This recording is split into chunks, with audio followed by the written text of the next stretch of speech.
تکنوازی هنرجویی سطح متوسطه قطعه هفتم.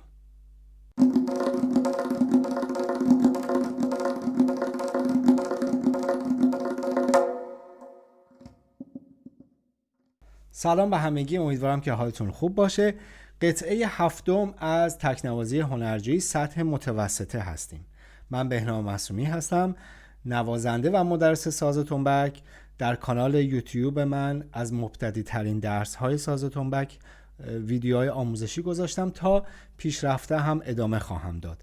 اگر بار اول هستش که دارین ویدیوهای منو میبینین، برین از درس های گذشته شروع بکنین. اگر مدتی هم هست که دارین ساز میزنین، میتونین که از همین سطح متوسطه ادامه بدین.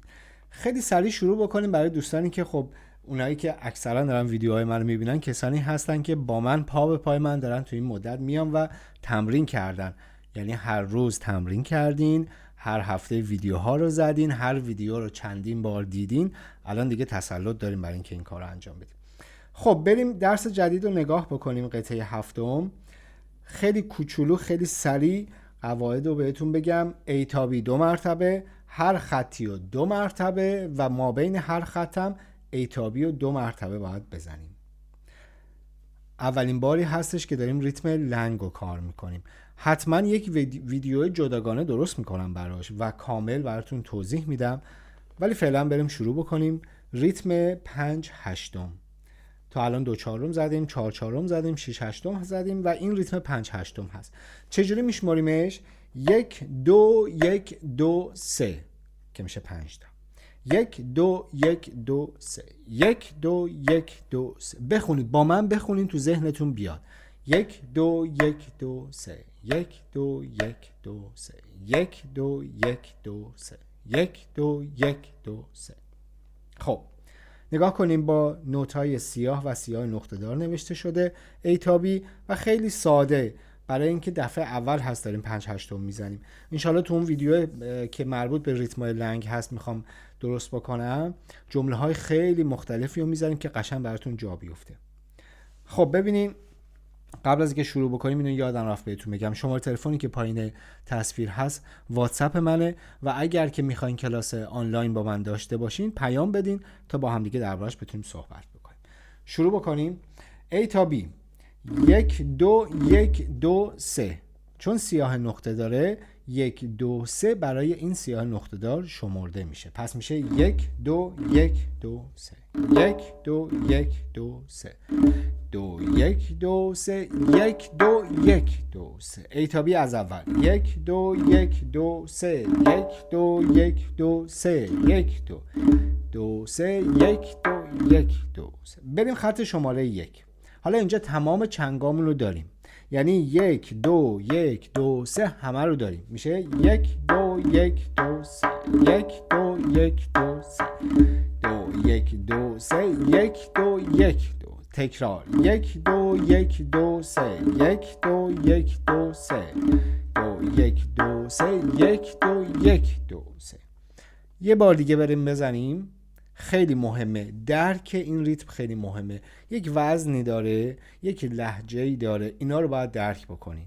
صرفا زدن نوت برای ما مهم نیست، مهم اون وزنشه که نگهداری بکنیم. یعنی نگیم مثلا 1 2 1 2 3. ببینید این همه ریتم خرابه. اینو باید تو ذهنتون داشته باشین، پس باید بخونید. 1 2 1 2 3 دم دم دم بم بم بم بم بم بم بم 1 2 1 2 3.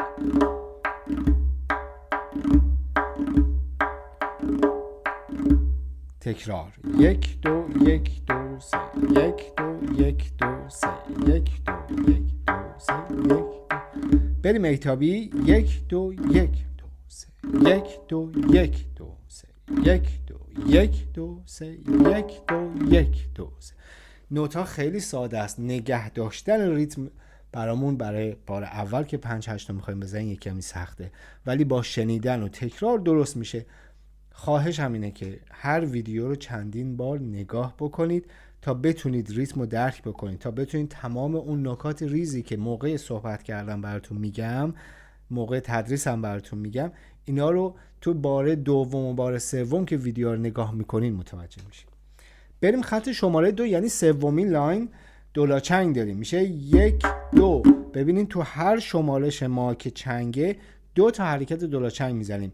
1 1 تون پلنگ 1 2 1 2 3. دیدین 1 2 3. اینجوری تو هر کدوم از شمارش ما باید 2 تا نوت یا 2 تا تکنیک قرار بگیره. پس بزنیم این خطو، خط شماره 2 یعنی سومین لاین هستیم. 1 2 1 2 3 1 2 1 2 3 1 2 1 2 3 1 2 1 2 3. بریم ایتابی. 1 2 1 2 3 1 2 1 2 3 1 2 1 2 3 2 1 2 3. تکرار. 1 2 1 2 3 1 2 1 2 3 1 2 1 2 3 2 1. خط شماره 3 یکی مونده به آخر. 1 2 1 2 3. اینجا ترکیب شده، یعنی هم دلاچنگا رو داریم توی 1 2 که ما 4 تا میزنیم. 1 2 و بعد 1 2 3 چنگ 1 2 3. پس میشه تا تا تا تا بام بام بام را تا تا تا بام بام بام را تا تا تا بام بام بام دا تا تا بام.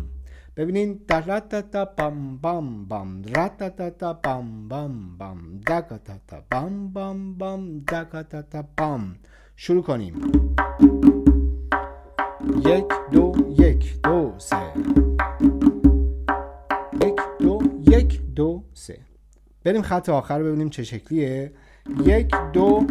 تو خط آخر یه اشتباه تایپی وجود داره، متاسفانه تازه دیدمش و دیگه الان زمان اصلاحش هم نیست. براتون توضیح میدم. توم پلنگ ریز.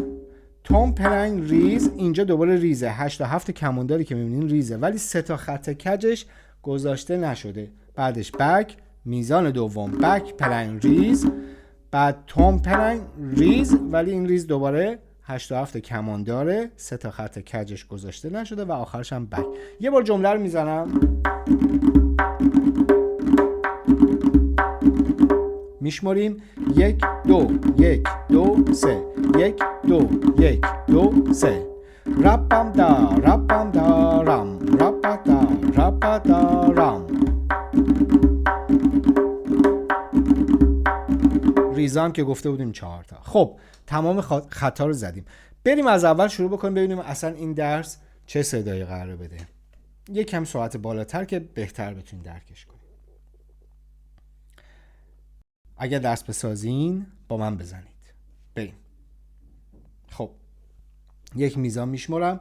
شروع میکنیم. 1 2 1 2 بریم. 1 2 1 2 3 1 2 1 2 3 2 1 2 3 1 2 1 2 3. یه ذره تندتر. 1 2 1 2 3 1 2 1 2 3 1 2 3 1 2 1. خط بعدی. 1 2 1 2 3 1 2 1 2 3 1 2 1 2 3 1 2 1 2. تکرار.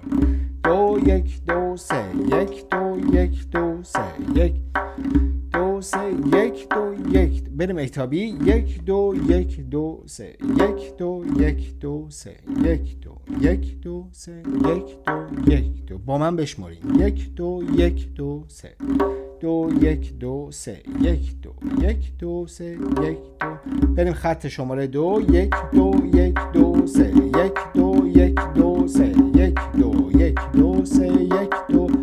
بریم ایتابی. 1 2 1 2 3 1 2 1 2 3 2 1 2 3 1 2 1 2. تکرار. 1 2 1 2 3 2 1 2 3 2 1 2 3 1 2. خط یکی مونده به آخر. 1 2 1 2 3 1 2 1 2 3 2 1 2 3 1 2 1 2 3 1 2 1 2 3.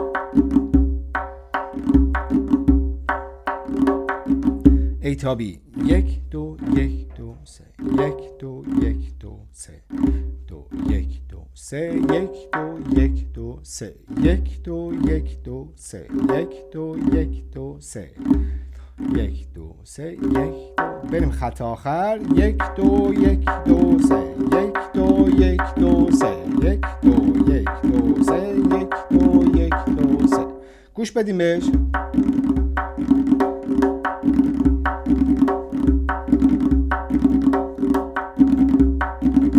و بعدش که دوباره برمیگردیم A تا B. خب سعی کردم تا اونجا که میشه براتون بشمرم. وزن ریتمای لنگ برای ما خیلی مهمه.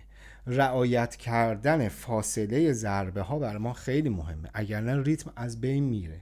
اگر شما مثلا خط شماره 1 رو نگاه کنین، این دومین لاین، اگر شما به این شکل بزنین یه ریتم دیگه است، یا بزنین فاصله ها ریتم رو خراب میکنه.